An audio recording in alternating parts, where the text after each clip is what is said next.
अब हम लोग पढ़ेंगे मैग्नेटिक फील्ड के बारे में पढ़ेंगे और बायो सेवर्ट लॉ के बारे में पढ़ेंगे। Bio Savart law is most important. अब हमारा नेक्स्ट टॉपिक है बायो सेवर्ट लॉ। ठीक है, तो उससे पहले हम लोग पढ़ते हैं मैग्नेटिक फील्ड। मैग्नेटिक फील्ड क्या होती है? The region in which any moving charge particle experiences a force is called magnetic field. Magnetic field क्या होती है? The region in which any moving charge particle experiences a force is called magnetic field। magnetic field हमारी कैसी quantity है? magnetic field is a vector quantity। अब vector quantity है, vector quantity है तो डायरेक्शन भी होगी। ठीक है, तो डायरेक्शन भी उसमें होती है। तो मैग्नेटिक फील्ड समझ में आ गया। इलेक्ट्रिक फील्ड जैसे पढ़े थे, इलेक्ट्रिक फील्ड क्या होती है? The region in which any charge particle experiences a force is called electric field। और इसमें क्या होता है? the region in which any moving charge particle experiences a force is called magnetic field। ये जो यूनिट है इसको इलेक्ट्रोडायनामिक्स के अंतर्गत आता है। इलेक्ट्रोडायनामिक्स, इलेक्ट्रो का मतलब होता है इलेक्ट्रॉन और डायनामिक्स का मतलब क्या होता है? At motion. इसमें उस इलेक्ट्रॉन की बात की जाती है जो किसमें हो? मोशन में हो, तभी तो मूविंग चार्ज पार्टिकल आता है। ये चीज क्लियर हो गई। अब हम लोग पढ़ते हैं बायोट सेवर्ट लॉ। ओके, क्या पढ़ेंगे? Biot Savart law, very important है। बायोट सेवर्ट लॉ क्या है? एक यहाँ पे करंट कैरिंग वायर लिया। बायो सेवर्ट लॉ ने एक एक्सपेरिमेंट किया, एक साइंटिस्ट है, उन्होंने एक्सपेरिमेंट किया। उन्होंने क्या किया? एक करंट कैरिंग वायर लिया। क्या लिया? करंट कैरिंग वायर लिया और उसके पास एक इलेक्ट्रॉन को रखा, एक चार्ज पार्टिकल को रखा और यहां से इसकी डिस्टेंस, यहाँ छोटा सा सेगमेंट ले लिया, मान लेते हैं डेलियल। कितना लिया? डेलियल। ये जो सेगमेंट है डेलियल लिया। ओके, और यहां से यहां तक की जो डिस्टेंस है इसको वेक्टर डिस्टेंस बोलते हैं, इसको आर से लिखते हैं। ओके, जब यहाँ पे उन्होंने चार्ज लिया और जब इसमें करंट फ्लो कराई तो उन्होंने देखा ये चार्ज मूव नहीं करा। फिर उन्होंने क्या किया? इस करंट की डायरेक्शन को चेंज किया और जैसे ही इसकी डायरेक्शन को चेंज किया तो उन्होंने देखा कि ये चार्ज फिर भी नहीं आता था। फिर क्या किया? थर्ड देखो, फिर उन्होंने क्या किया? थर्ड में उन्होंने इस चार्ज को हल्की सी वेलोसिटी दी। ठीक है, यस सर। और जब ये वेलोसिटी इसको दी तो ये घूमा। Yes sir. घूमा तो इसमें क्या लगा होगा? फोर्स लगा होगा, तभी तो घूमा है। तो ये मूव मतलब घूम गया तो इसमें फोर्स लगा है। ठीक है, तो फोर्स अभी आएगा जब यहाँ पे कोई फील्ड होगी। जब यहाँ पे उन्होंने कोई फील्ड होगी तभी तो ये मूव किया। Yes sir. तो उन्होंने क्या किया? ये फील्ड कौन सी है? उन्होंने क्या किया? एक कंपास को रखा यहाँ पे और कंपास वैसा ही डिफ्लेक्शन दे रहा था जैसा मैग्नेट के पास देता है। ठीक है, कैसा डिफ्लेक्शन देता है? जैसा मैग्नेट के पास देता है। तो उन्होंने कहा ये करंट कैरिंग वायर कोई और फील्ड नहीं प्रोड्यूस करता है, ये प्रोड्यूस करता है मैग्नेटिक फील्ड। कौन सी फील्ड प्रोड्यूस करता है? Magnetic field. समझ गए? अगर मैग्नेटिक फील्ड है तो उसके कितनी होगी उसको निकालने के लिए हम लोग अभी कुछ यहाँ पे वो करेंगे, कुछ पॉइंट लिखेंगे।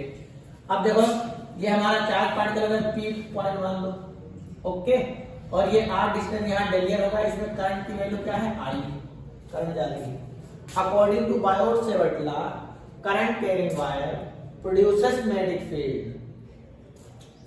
Depend upon following factors. According to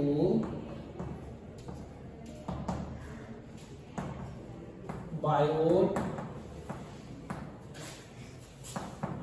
Savart law, small distance r dl, small distance dl produce magnetic field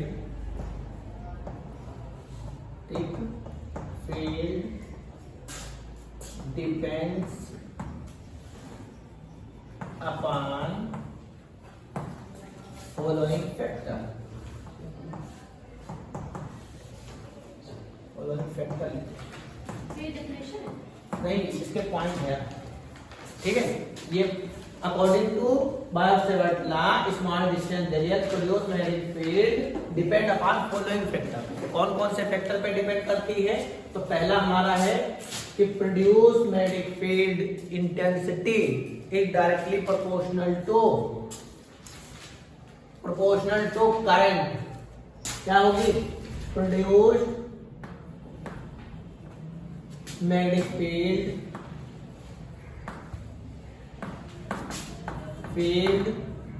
intensity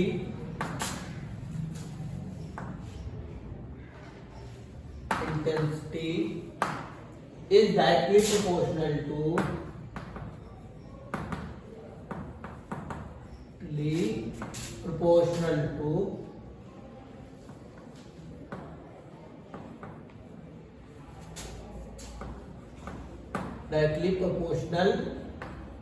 current. ठीक है, पहला क्या है? Produce magnetic field intensity directly proportional to current, delta B is directly proportional to I. Second क्या है कि produce magnetic field intensity is directly proportional to small segment या small distance. Produce magnetic field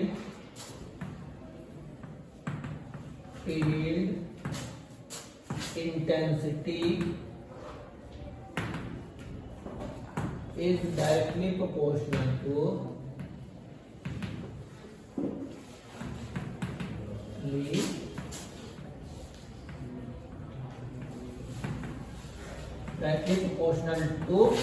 small distance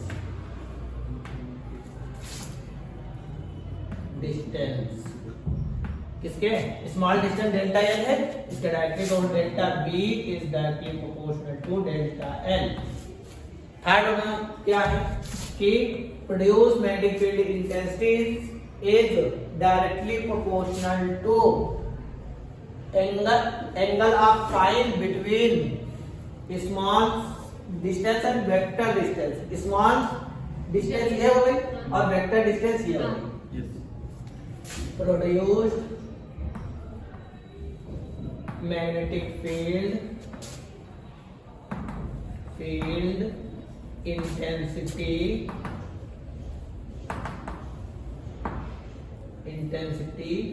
is directly proportional to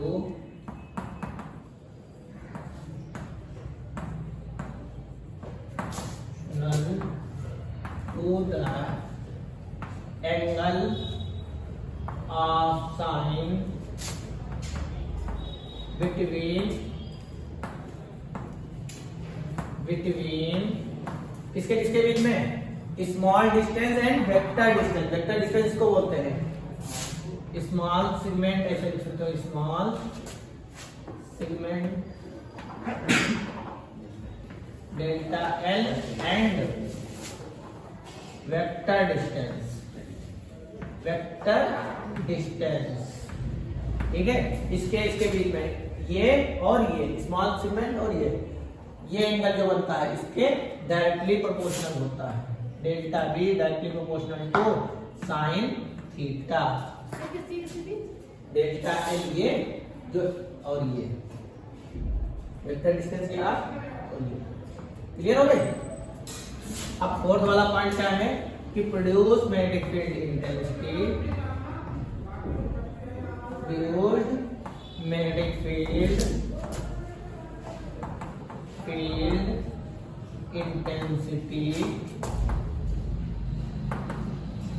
is inversely proportional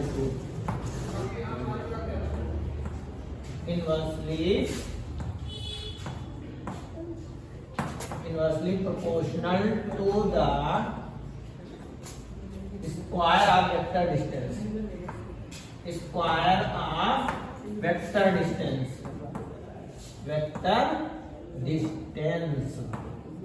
Okay, vector distance r, then delta v is inversely proportional to 1 upon r. Okay, अब इतनी चीजें clear हो गई।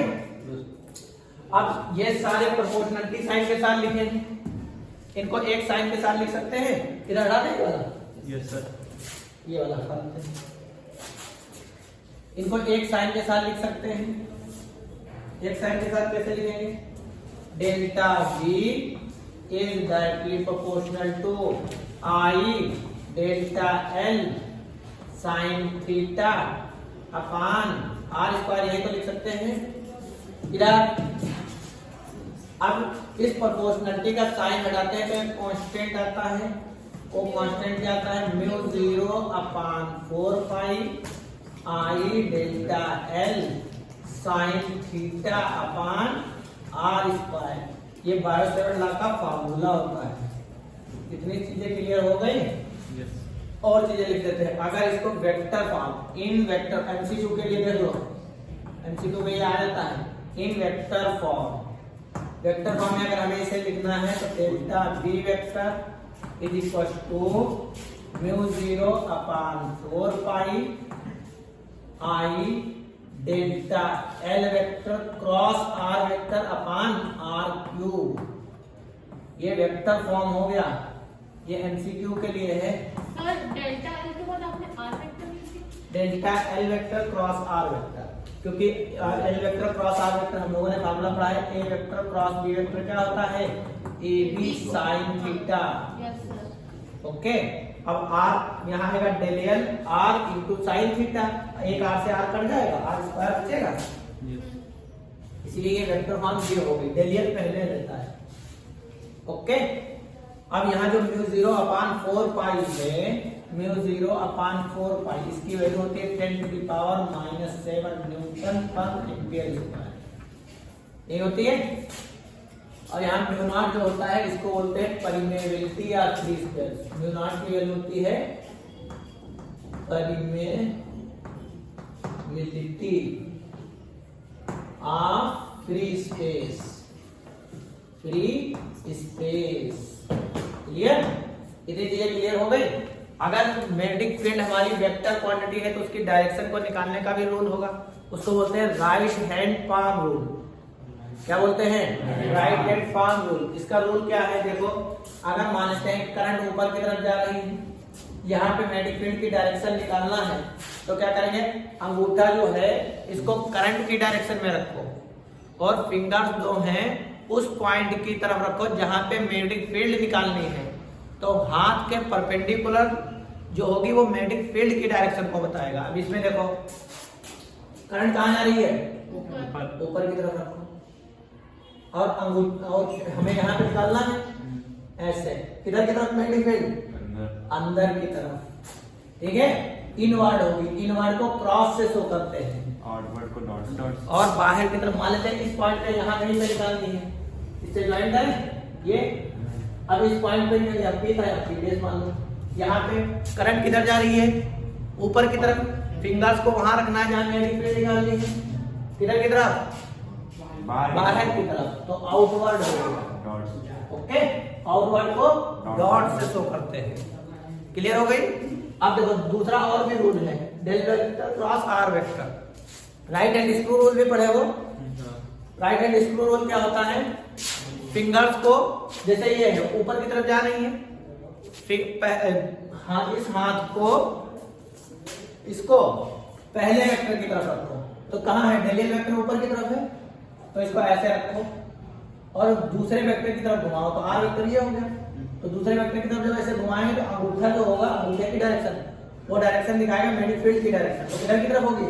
अंदर की तरफ। इस वाले पॉइंट पे बाहर की तरफ। अरे ये ऐसे रखा, पहले वेक्टर की तरफ, दूसरे, तो इसको बोलते हैं राइट हैंड स्क्रू रूल।